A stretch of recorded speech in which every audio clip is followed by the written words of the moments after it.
We're learning disturbing new details about the gunman who shot and killed 17 people at a Florida high school on Wednesday.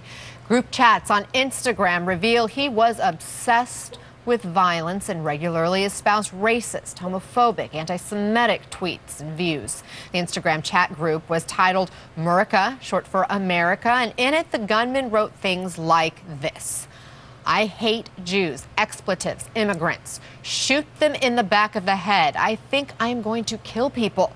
He also wrote, "My real mom was a Jew. I am glad I never met her."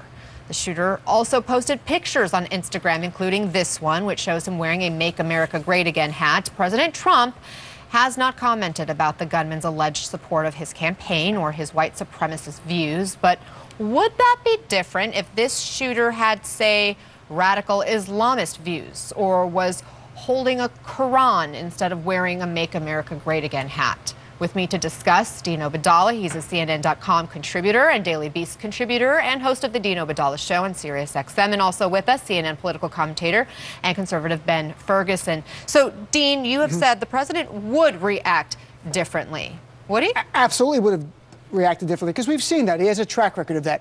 After the two terrorist attacks in New York, one where the man drove a truck and killed people, he instantly called for the end of what he calls chain migration, what I call family unification, a law since 1965. And after a man did an attempted bombing on the subway here, he found out the man was in the diversity visa program, and he called quickly for scrapping a program that's been in place since 1990. There's no doubt in my mind, and I think no one watching doubts, if this gunman was Muslim or was an immigrant, an undocumented immigrant, Donald Trump would use either of those scenarios to gin up fear and to try to get policies he wants in place that would be more extreme. So that's the reality.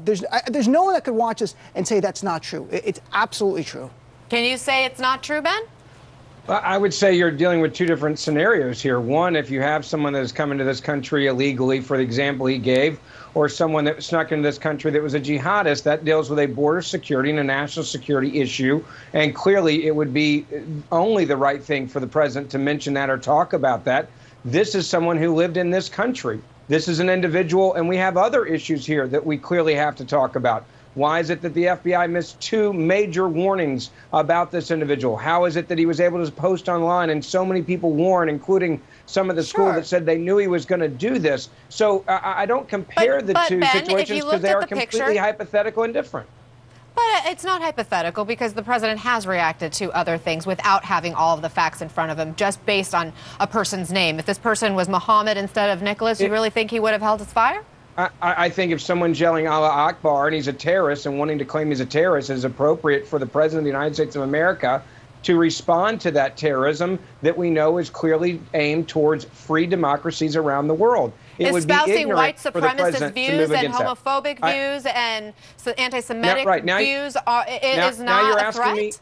No, now you're asking me a completely different question, and I think you should also denounce that. I think at some point the president does need to come out and make it clear that this individual is not someone that he would want to be associated with. The fact that he wore this hat is something that obviously we can talk about. But the original question that was asked to me was, wouldn't the president react differently? It's a completely different set of circumstances. I have no problem denouncing this individual. Clearly he was disturbed. Clearly what happened here was wrong. Clearly there was mistakes that were made in our government that we should all be asking questions about and accountability. But right now what I know is we had real chances to stop this shooting beforehand, and we didn't do it. So whether this guy's wearing a Trump hat or a Clinton hat doesn't matter to me right now.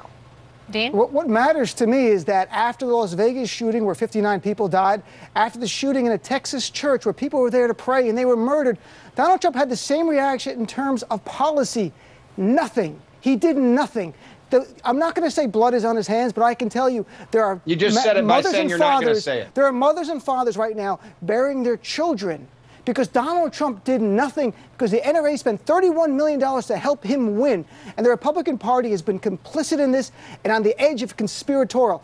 To me, it is stunningly scary that we have a president, a commander-in-chief, who will not stand up and say 30 Americans die every day. Today, Ben, 30 Americans will die. 7 children will die today by gun violence. And this president will not say the words gun violence or just access to guns. He'll just talk about mental illness, with only 4% of shootings deal with mental illness. So this is the world we live in. People die today, and he'll do nothing about it. Okay, go ahead, Ben. Let me say two things here. One, I'm a victim of a gun crime. I don't know if you've ever had a gun pointed at you. I don't know if you've ever had a gun shot at you from point blank range. I have. I had a gun and was able to protect myself and to fight back and save my own life.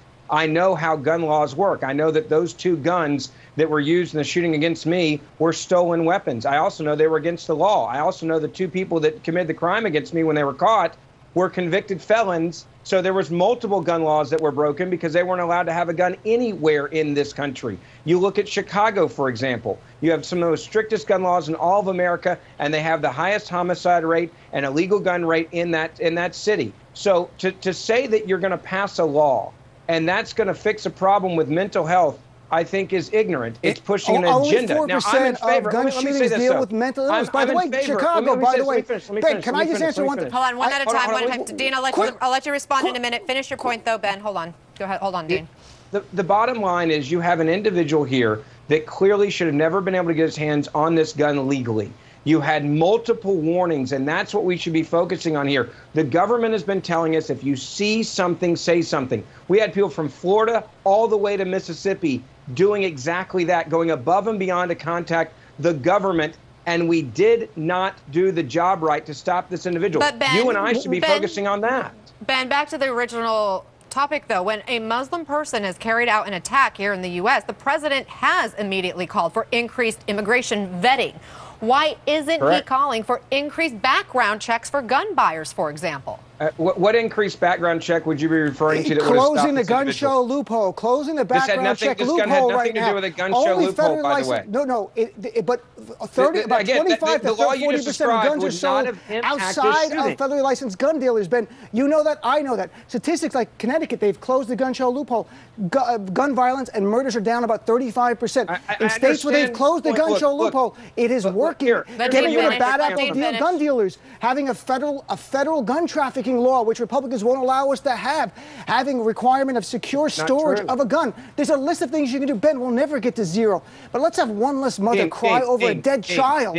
How about that, Ben? How about 5 less mothers and fathers crying over a dead child? That's enough for me to change the law.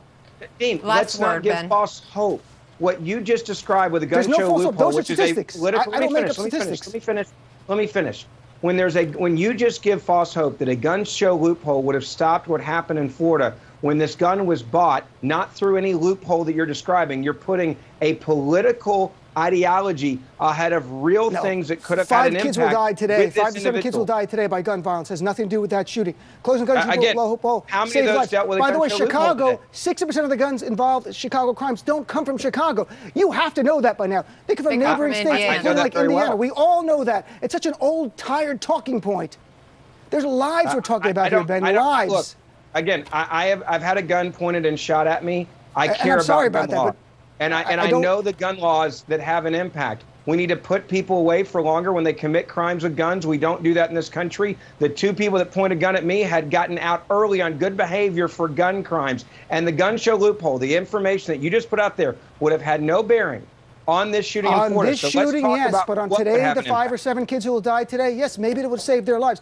Let's put partisanship aside and say, let's have less mothers cry over their dead child, like we saw on CNN this week, which moved me to tears and moved Brooke Baldwin to tears.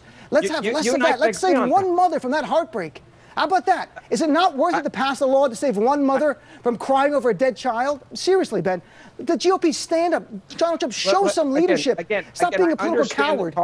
You're staying here with, but let's be clear about something. These are not talking points. This is reality. Let me finish here. Let me finish something that's very important.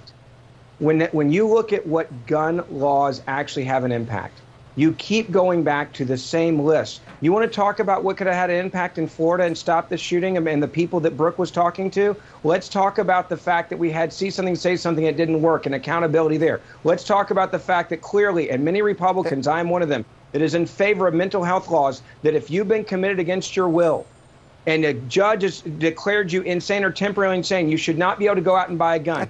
That's the law already. That's the law right now, Ben. You're advocating the law that we have. No, it's not the law everywhere. It is. Sir. If you're adjudicated or that's right. I mean, but let's look at a couple of facts here, Ben. Let's look at a couple of things. First, there is a lot of research that hasn't been done when it comes to gun violence to be able to really investigate what could help that situation, because there's a law that prevents that research from being conducted on a national level. And we do know of an analysis, for example, that CNN has done on her own. When you look at some of the states that have passed some regulation, for example, limiting gun magazine sizes, those states have seen a decrease in mass shootings. So there is at least some anecdotal evidence that there could have a positive impact in something like that. We also spoke with a GOP donor from Florida today who is a gun owner himself. He has a concealed and carry permit, he tells us, and he says enough is enough. Why not ban these AR-15 style weapons? Who needs an assault rifle? And would you be on board with doing something like that, Ben? Here's what I know. I know that criminals commit crime with another gun if you ban one gun. And what I do know is if you look at one of the school shootings that happened very close to my hometown in Jonesboro, Arkansas, an AR-15 wasn't used. It wasn't even out there on the market yet.